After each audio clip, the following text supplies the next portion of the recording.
Écoute-moi. N'aie pas peur. Tu n'es pas seul.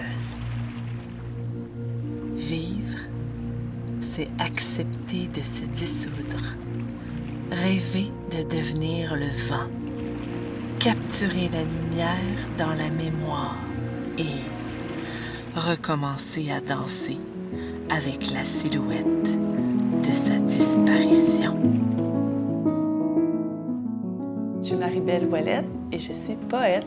Ma mission principale avec la poésie, c'est de la sortir du livre pour qu'elle puisse venir créer des émotions à l'intérieur de chaque personne. Mon nom est Céline Goudreau, je suis une artiste en art visuel. Je fais principalement de l'estampe, de la photo, de la peinture et des livres d'artistes.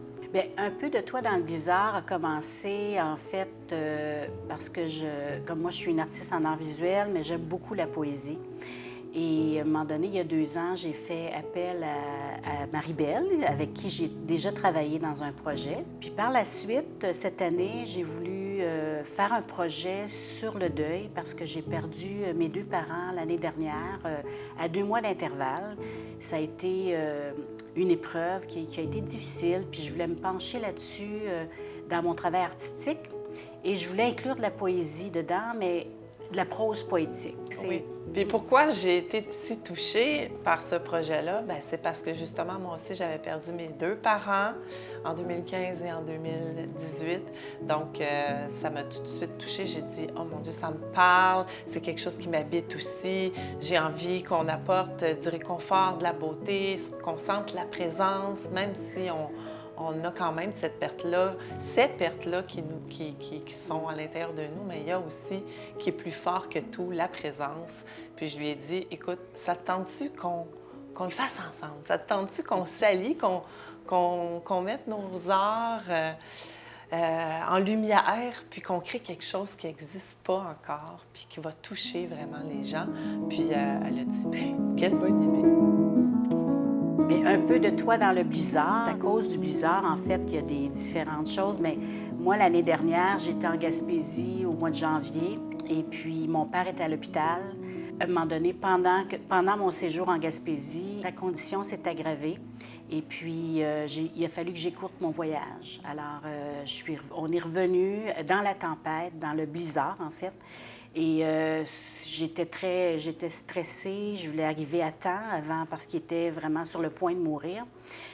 Et puis le blizzard était là, était très présent. J'ai pris mon appareil photo, puis j'ai pris des centaines de photos, un peu comme pour pas que le temps s'arrête, en fait. Je voulais vraiment comme... Puis il y avait quelque chose dans le blizzard, dans la disparition, il y avait quelque chose de très symbolique. On a décidé d'aller faire une retraite en Gaspésie vraiment pour aller s'inspirer, mais connecter avec cette magie là, durant l'hiver. Hein? Oui, ça a été un peu comme un point de départ, je dirais, dans notre... parce que ça a été là qu'on s'est inspiré, on a appris à se connaître. Davantage. Il y a eu beaucoup de complicité. Toi, tu as commencé à écrire, on a pris des photos, on a filmé. Le matériel a commencé là. Ici, en Gaspésie, on a fait beaucoup de rituels. On avait des objets qui appartenaient surtout à nos mères, dans le fond. On a apporté ces objets-là et on a fait des rituels qu'on a photographiés et filmés pour... dans le fond, vivre quelque chose, c'était comme un peu notre deuil qu'on vivait d'une façon... Pour moi, quand je crée, je suis dans ma bulle, puis je ne vois plus le temps passer. C'est ça. Moi, je n'ai pas le langage des mots nécessairement, comme Marie-Belle, mais c'est vraiment comme plus au niveau du geste, des couleurs, des images, puis je me sens très, très bien.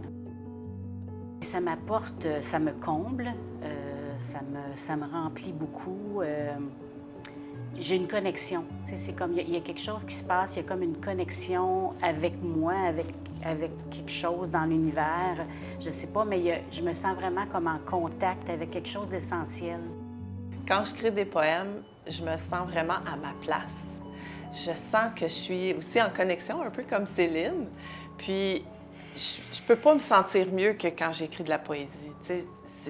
Pour moi, c'est indispensable à ma vie.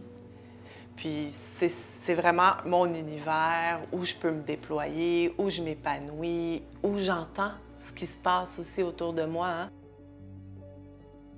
En création, on est très isolé. Je suis dans mon atelier, je suis seule et tout ça. Marie-Belle, probablement en écriture, c'est la même chose. Ouais. Fait à deux, on est confrontés aussi à une autre vision, à un autre point de vue. C'est tellement enrichissant, tellement. Un projet commun, moi je dis que c'est une coche plus haut. Bien, je dis pas que les projets en solo, c'est moins bon, mais il y a quelque chose de spécial. Quand les personnes sont complémentaires. Oui, c'est ça. Bien, c'est vrai, oui. Oui. Ici, ton âme inspire et expire pour la première fois. À la surface, le fleuve Saint-Laurent ouvre son ventre. Le soleil d'été, lui, embrasse les larmes qui coulent doucement sur nos joues. Chaque rocher me rappelle les traces de toi dans le blizzard. Pour accueillir les restes de ta tendresse, nous avons sculpté l'abri du rivage sur un radeau. Nous avons passé des jours et des jours à vouloir te retenir et des nuits, tant de nuits, à te regarder disparaître en vain. Sous les silences, les pierres et les soupirs, j'ai tricoté la fragilité de ton sourire. Entends-tu les voix d'enfants éclater de rire à nouveau?